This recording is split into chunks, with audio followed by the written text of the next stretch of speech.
Magandang araw sa iyo, Mr. Narrator. Balak ko po sanang ibahagi sa inyong channel ang kwentong ito. Siya nga pala, tawagin na lang ninyo ako sa pangalang Lionel.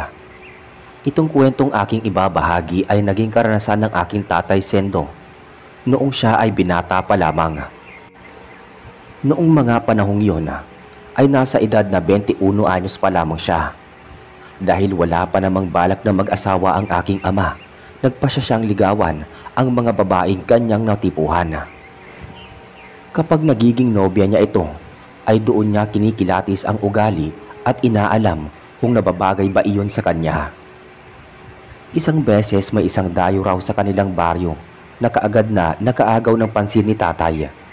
Maganda raw kasi ang babae at kahit na hindi naman sila ganoon kayaman ay parang kutis porsilana ang naturang babae.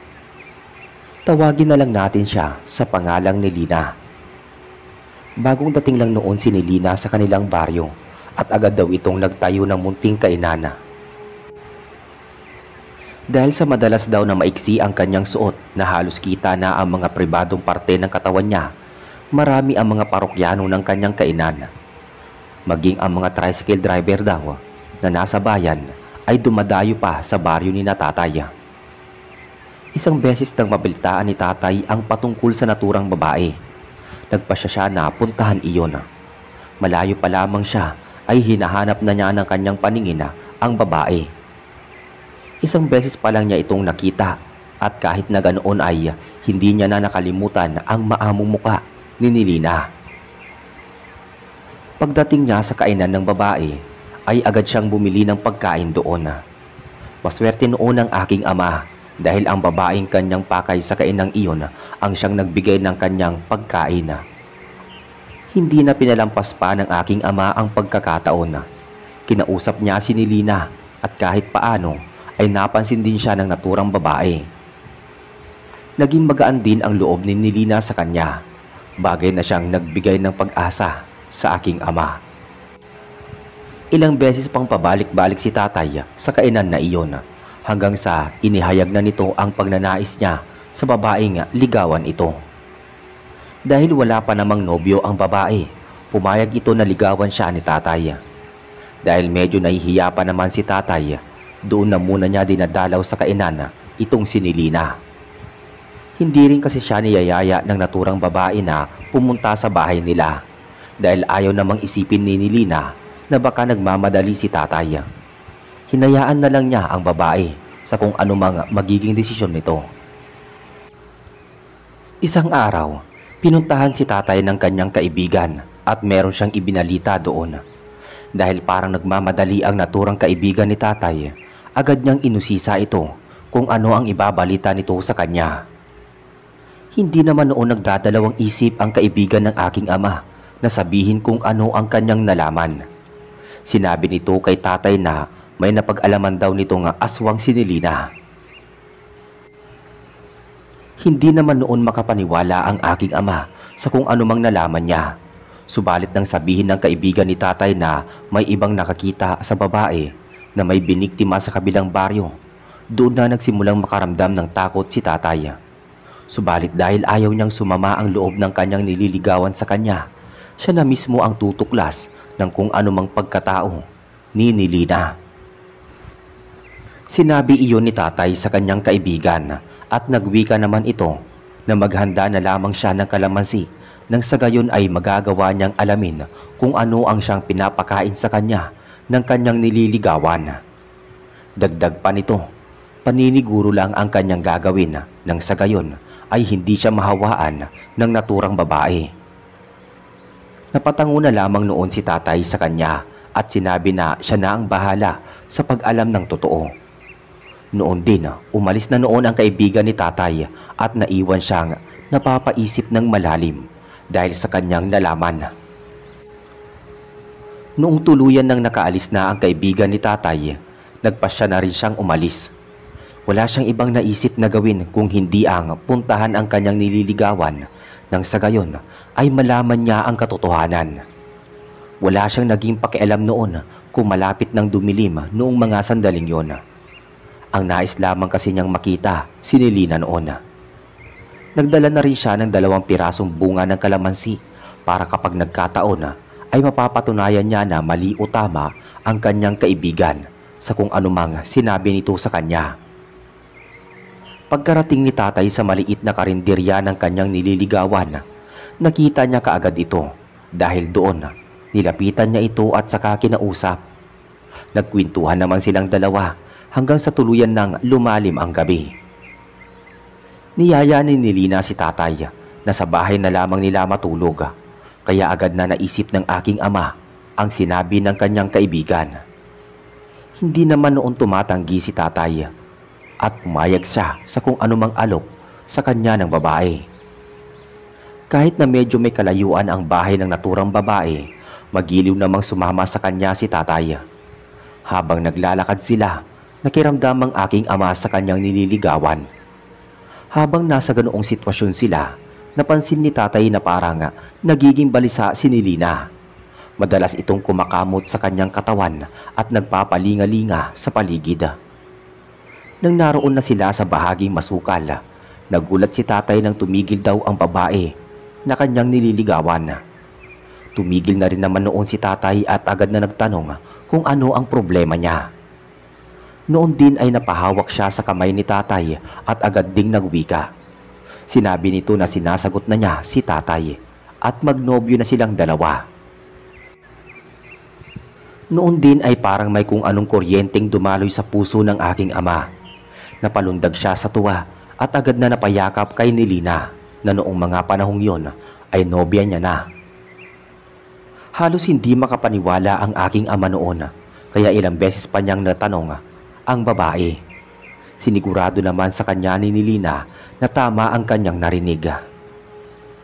Ipinagpatuloy nila ang kanilang paglalakad at hanggang sa mga panahong yon, hindi pa rin nawawala ang saya na kanyang nararamdaman. Subalit habang patagal ng patagal ang kanilang paglalakad, ay may napapansin si tatay sa kanyang bagong nobya. Napatanong na lang siya sa kanyang sarili kung bakit parang balisa pa rin ang babae. Humawak din kasi iyon ng mahigpit sa kanyang braso at saka nagwika na kailangan nilang makauwi kaagad. Dahil napapansin iyon ng aking ama, nagtanong siya sa kanyang nobya kung ano ang problema. Napangiti lamang sa kanya ang babae at nagwika na kailangan na nilang makauwi kaagad.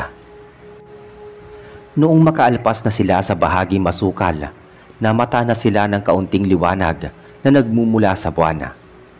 Makailang beses pang napasulyap si tatay sa kanyang nobya at agad siyang nakaramdam ng kaba nang mapansin niyang paminsan-minsan ay nagbabago ang anyo ng babae. Nang mapansin iyon ni tatay, agad na may kung anong umusbong na takot sa kanyang katawan. Naalala niya ang sinabi ng kanyang kaibigan, kaya mas lalo siyang nakaramdam ng kaba. Kinapanalang niya noon na ang kanyang bulsa na may lamang 2 piraso ng kalamansi. Napabulong na lamang siya noon sa kanyang sarili na sana ay guni-guni na lamang niya ang kanyang mga nakikita at kung hindi man ay sana dahil sa malamlam na lang na liwanag ng buwan. Kaya parang nag-iiba ang mukha ni Nilina. Dumaan pa ang ilang sandali. Natanaw na ni tatay ang isang kubo na hindi kalayuan. Wala iyong ni isang kapitbahay at parang hindi pa nalilinisan ang paligid noon. Saglit naman noon na natigilan ang aking ama. Kaya nag-usisa si Nilina kung ano ang problema. Sinabi na lang ni tatay na iihi muna siya dahil parang sasabog na ang kanyang pantog. Habang umiihi si tatay, nakikiramdam siya sa kanyang paligid. Lumakas kasi ang kabog ng kanyang dibdib at parang may umuusbong na kakaibang kaba sa kanyang katauhan. Bago siya bumalik noon sa tabi ng kanyang nobya, lihim siyang nagdasal na para sa kanyang kaligtasan. Pagkatapos nun ay bumalik na siya at nagpatuloy na sa paglalakad. Noon din ay nalaman ni tatay na mag-isa nga lang talaga ang babaeng iyon sa kanyang maliit na kubo. Pagkarating nila sa kubo ni Nilina, pakiramdam ng aking ama ay nag-iba ang ihip ng hangin. Naging maalinsangan iyon at parang amoy nabubulok na laman. Dahil doon, nagtanong si tatay kung bakit may kung anong umaalingasawa sa buong paligid. Ang tanging tugon na lamang sa kanya ng babae ay baka raw may hinuling daga ang mga pusang dumadako roon at iniwan na lamang ang labi noon. Napatango naman si tatay at sumama sa pagpasok sa kubo ni Nilina. Pagkapasok nila doon, mas lalong nandiri ang aking ama. Halos dumoble kasi ang mabahong samyo na kanyang nalalanghap. Napansin naman ng babae ang pag-iba ng ekspresyon ng mukha ng aking ama at agad na napansin iyon ni Nilina. Gawa nun, humingi siya ng tawad kay tatay dahil hindi daw siya nakapaglinis dahil sa pagiging abala. Tumango naman sa kanya si tatay at sinabing ayos lang yun. Pinuri pa nga niya ang babae dahil sa pagiging masipag nito. Noong mga panahong yon, saglit na nagpaalam si Nilina na magluluto daw ng adobo para makapaghapunan na sila. Sinabihan na lang niyang maupo si tatay at ituring ang kanyang sariling taga-roon. Pagkaalis ng dalaga para tumungo sa kusina, iginala ni tatay ang kanyang paningin sa paligid. Sinubukan niyang maghanap ng kahit na isang larawan ng kanyang nobya at ng pamilya nito. Subalit wala siyang nakikita kahit isa. Ang labis pa niyang ipinagtataka ay nang maisip niya ang sinabi ng kanyang nobya patungkol sa mga magulang nito. Inakala kasi ng aking ama na magkakasama silang nakatira sa bahay. Habang nasa ganoong kalagayan, nakarinig si tatay ng kung anong ingay sa kusina ng dalaga. Nakuryoso siya. Kaya sa halip na maupo lang doon at makiramdam sa paligid, ay tumayo siya at pagkatapos naglakad patungo sa kusina. Naging maingat siya sa kanyang paglalakad dahil alam niyang lumalangit-ngit ang sahig ng kubong iyon kapag nilakasan ang mga hakbang. Pagkalapit niya sa kusina, sa hindi malamang dahilan ni tatay, nakaramdam siya ng kakaibang kaba. Tumindig ang kanyang mga balahibo sa batok at parang nanlalaki ang kanyang ulo. Napatanong na lang siya noon kung ano ang dahilan ng kanyang pangingilabot. Ilang minuto din siyang nagmatsyag doon hanggang sa napagpasya niya na ang silipin si Nilina sa kusina. Mas lalo pang lumapit sa pintuan si tatay at walang pagdadalawang isip na sumilip doon. Pagkasilip niya agad siyang napatakip ng kanyang ilong dahil sobrang lansa ng kusinang iyon. Nakita niya ang dalaga na abala sa paghiwa ng mga karning lulutuin. Habang humihiwa ito ay umaawit pa siya kaya bahagyang napawi ang kaba ni tatay. Inisip kasi niya na baka dahil lang sa karning iyon ang nalalanghap niyang amoy. Akmang papasok na sana siya sa kusina ng kanyang nobya nang sa hindi inaasahan ni tatay ay napatitig siya sa bandang paanan ng babae. Napalunok siya ng laway hindi dahil sa pananabik dito, kung hindi dahil nakita niyang may makapal na balahibo iyon. Dahan-dahang itinaas ni tatay ang paningin niya patungo sa braso ng kanyang nobya at ganoon na lamang ang takot niya nang makita niyang maging ang braso nito, leeg at muka ay may mga balahibo na rin. Nakita niya ring parang nag-iba ang mukha ng dalaga. Ang maamong mukha nito ay parang naging mabangis at parang naging pahaba ang mga nguso nito. Walang ano-ano, dahil nga umaawit ang babae, naibukan nito ang kanyang bibig. Halos mapaiktad noon ng aking ama nang mapagtanto niyang may mga pangil ang nasabing babae. Iisang bagay lang noon ang pumasok sa isipan ng aking ama. Aswang ang kanyang nobya at tama kung anumang sinabi ng kanyang kaibigan. Subalit nang akmang aalis na si tatay at tatakas, ikinisap niya ang kanyang mga mata. Doon ay parang bumalik ang lahat sa kung anumang nauna niyang nakita. Napakusot pa siya ng kanyang mata, pero hindi na nagbago ang itsura ng dalaga. Bago umalis doon, iginala ni tatay ang kanyang paningin at doon niya napagtantong may mga nakasabit na karni pala doon. Napaisip si tatay na baka iyon ang siyang lulutuin kinabukasan ng kanyang nobya. Subalit nang makita niyang ang ilan sa mga iyon ay nabubulok na, doon napapulong na napamura ang aking ama. Nagmamadali siyang umalis sa tapat ng kusinang iyon at bumalik sa sala. Lalabas na sana siya ng bahay ng kanyang nobya para umuwi. Subalit bigla siyang tinawag ng babae. Sinabi ng dalaga na maya-maya lamang daw ay maluluto na ang adobo at maghahapunan na sila. Wala nang nagawa pa noon si tatay dahil ang boses daw ng babae ay parang nakaka-mismerismo. Tumango na lang siya at bumalik sa kanyang upuan. Tinapik na lamang siya ni Nilina sa balikat at bumalik ulit sa kusina para tignan ang kanyang niluto. Nang wala na ang babae, tatayo na sana si tatay para makauwi.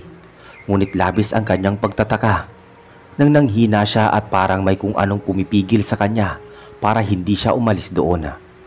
Kahit anong gawin ni tatay ay tila nawala sa kanyang loob ang ideyang kailangan niyang makalis doon.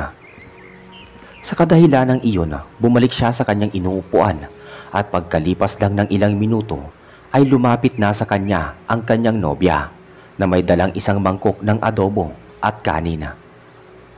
Inilapag iyon ng babae sa mesa at saglit din siyang nagpaalam para kumuha ng pinggan at kutsara. Noong makaalis si Nilina, tinitigan ng maigi ni tatay ang adobong nasa mangkok at halos masuka siya dahil sobrang itim nito. Iniisip noon ng aking ama na baka ang mga karning iyon ang siyang ginamit ng kanyang bagong nobya. Kinuha ng aking ama ang isang kalamansing nasa bulsa niya. Akmang tatalupan na sana niya iyon at ipipiga sa adobo pero mabilis na nakabalik ang kanyang nobya na may dalang plato at kutsara. Gawa nun, mabilis niyang ibinalik ang kalamansi sa kanyang bulsa. Agad na inilapag ni Nilina ang kanyang dala at niyaya na ang aking ama na kumain na. Nang mga sandaling iyon, saglit na natigilan si Nilina at napasinghot sa paligid. Walang ano-ano, bumahing siya ng bumahing. Tinanong naman ni tatay kung ano ang problema ng babae. Pero umiling lang ang babae at sinabi niyang may kung ano lang siyang nalanghap na nagpapahing sa kanya. Inusisa ni tatay kung ano ang dahilan ng kanyang pagbahing dahil parang iritable ito. Subalit tumanggi ang kanyang nobya na sabihin kung ano ang totoo. Hindi na lamang nag-usisa si tatay ng mga panahong yon. Naging salitan ang pagtitig ng babae at sa adobo nito. Dahil nakita ng dalaga na parang may pag-aalinlangan si tatay sa kanyang niluto. Sinabi niyang susubuan niya ito. Akmang kukuha na sana siya ng adobo at isusubo sa aking ama nang umiling si tatay. Sinabi nito na busog siya at baka masusuka lang siya kung pipilitin niyang kumain. Agad namang nag-iba ang ekspresyon ng mukha ng babae, kaya nagwika ulit si tatay. Sinabi nito na kung gusto raw ng babae ay si tatay na lang ang susubo sa kanya. Dagdag pa ni tatay, mag-uuwi na lang siya ng adobo nang sa gayon ay may ulam niya kinabukasan. Nang sabihin iyon ng tatay, agad namang napangiti ang babae. Pumayag siya sa alok ni tatay na ito ang susubo sa kanya ng adobo. Si tatay ang sumubo sa babae habang ito ay kumakain. Nasa ganoong sitwasyon silang dalawa nang maisipan ni tatay na tanungin ang babae kung karne ng anong hayop ang kanyang ginamit sa adobo. Pagkatanong noon ni tatay, saglit na natigilan ang babae. Nakita naman ni tatay na parang nag-iisip iyon, kaya hinayaan na lang na muna niya. Pagkaraan pa ng ilang segundo, doon na napasagot ang babae. Sinabi niya na karne ng kabayo ang gamit niyang iyon. Kaya iba raw ang lasa kung ikukumpara sa adobong baboy. Muli pa niyang niyaya si tatay na kumain pero tumanggi si tatay. Tinignan na lamang niya nito ang karne nang may pagdududa. Noon din ay nakita ng aking ama na iniiwas ng biglaan ng babae ang kanyang paningin. Gawa nun, muli pa siyang nagtanong patungkol sa mga karning nakasabit sa loob ng kusina ng dalaga. Nagulat naman ang nobya ng aking ama dahil hindi siguro nito inaasahan ang magiging tanong ni tatay. Kalaunan ay napawika na rin siya at sinabi na karni iyon na kanyang ibinabad sa mga sangkap. Nang sa gayon ay mas lalong maging masarap. Napatango naman si tatay sa kanya subalit lingid sa kaalaman ng dalaga, hindi naniniwala sa kanya si tatay. Sadyang wala lang siyang mapagpipilian ng mga panahong yon dahil parang may enerhiyang kumukontrol sa kanya. Pinagpapatuloy ni tatay ang pagsubo ng pagkain kay Nilina hanggang sa mabusog na ito. Pagkatapos kumain ng babae, napako ang paningin ni tatay sa kanya. Nakangisi kasi iyon at kitang-kita ng aking ama ang kanyang pangila. Maya-maya pa, doon niya nakita ang kabuwang anyo ng kanyang nobya. Puno ng balahibo ang katawan nito at nagbabaga ang kanyang mga mata. Kita rin ni tatay ang pangil nito. Nauna niyang nakita na hindi inaasahan ng babae. Napamura na si tatay at sinabi niya kay Nilina na ayaw niyang magkaroon ng nobyang aswang. Hindi naman sumagot sa kanya ang babae. Sa halip ay nagmamadali itong lumapit sa aking ama para kunin ang mangkok nito na naglalaman ng adobo. Dahil naging mabilis ang paggalaw ng babae, binilisan din ni tatay ang kanyang kilos. Bago pa man tuluyang makalapit kay tatay ang babae, nagmandali nang bumaba sa bahay ng dalaga ang aking ama. Wala siyang naging pakialam kung hahabulin man siya ng aswang na iyon. Iisang bagay lang ang pumasok noon sa isipan ni tatay. Kailangan niyang makauwi sa kanilang bahay at maipabatid sa kanilang mga nayon ang patungkol sa adobong niluto ng dalaga. Walang naging pakialam noon ang aking ama at ni hindi man lang siya napalingon para alamin kung hinahabol ba siya ng kanyang aswang na nobya. Binaybay noon ni tatay ang daan ng kanyang dinaanan nang patungo pa lang sila sa bahay ng kanyang nobya. Habang tumatakbo naman ang aking ama, siniguro niyang hindi matatapon ang laman ng mangkok na kanyang daladala. Walang ano-ano, nagulat siya dahil may mga mabibilis na yabag na papalapit sa kanya. Dahil doon mas lalo pang binilisan ni tatay ang kanyang pagtakbo. Ilang sandali pa, may narinig siyang mga kaluskos sa kanyang likuran. Alam ng aking ama na iyon ay aswang, kaya naman napasigaw siya. Ayoko sa aswang na kagaya mo. Kung ako sa'yo, umalis ka na rito. Nang sa ganun walang masamang mangyari sa'yo. Sigaw ni tatay. Humuni lang ang nilalang na nasa likuran niya at nagwala na parang galit na galit. Noon lang nagpasya si tatay na lingunin iyon at hindi nga siya nagkamaling aswang ang nilalang na iyon. Nagbabaga kasi ang mga mata nito, nakitang-kita sa karimlan. Akmang aatake na sana iyon sa aking ama pero mabilis na napawika si tatay. Sinabi niya kay Nilina na may kalamansi siyang dala at hindi siya magdadalawang isip na pigain iyon sa mukha niya. Pagkatapos nun ay agad na tumigil ang nilalang. Marahil ay nasindak ito dahil hindi niya inaasahan ang bagay na yon. Habang wala pa namang ginagawa ang aswang, mas lalo pang binilisan ni tatay ang pagtakbo niya hanggang sa makita na niya ang kanilang bahay. Dahil doon, sumigaw na ng ubod ng lakas ang aking ama. Sinabi niya na hinahabol siya ng aswang at nangangailangan siya ng tulong. Marahil ay labis na nagalit ang aswang kay tatay, kaya humuhuni iyon ng malakas at sa hindi niya inaasahan, may isang mabalahibong nilalang ang lumundag patungo sa harapan ni tatay. Gawa nun, inihanda niya ang kanyang sarili. Hinawakan ni tatay ang mangkok at binantaan pa ang aswang. Kinuha ng aking ama ang kalamansi na nasa kanyang bulsa at agad na inambahan ang naturang nilalang. Napipigain iyon sa kanyang direksyon. Umangil si Nilina at agad na ipinakita ang kanyang pangil. Nang mga panahong yun, kahit na natatakot man si tatay, hindi niya iyon pinahalata. Hinamon pa niya ang nilalang na kanyang nobya na tuluyang lumapit para sagpangin siya. Ngunit tumigil ang aswang. Sa garalgal na tinig nagwika si Nilina habang nakaharap sa aking ama at nakatitig na mabalasik sa mangkok na kanyang hawak. Sinabi nito kay tatay na ibalik sa kanya ang mangkok na adobo. Agad namang napailing si tatay at mariinga nagwika na hindi niya ibabalik ang mangkok dahil ang laman nun ang magpapatunay na siya ay aswang. Nagalit ng sobra ang aswang. Tinawag pa niyang traidor si tatay dahil sa kanyang ginawa. Dahil doon, napamura si tatay at sinabihan si Nilina na laganap na sa kabilang baryo ang ginawa ng babae. Dagdag pa niya, sinadya niyang tumungo sa bahay nito upang malaman kung ano ang totoo.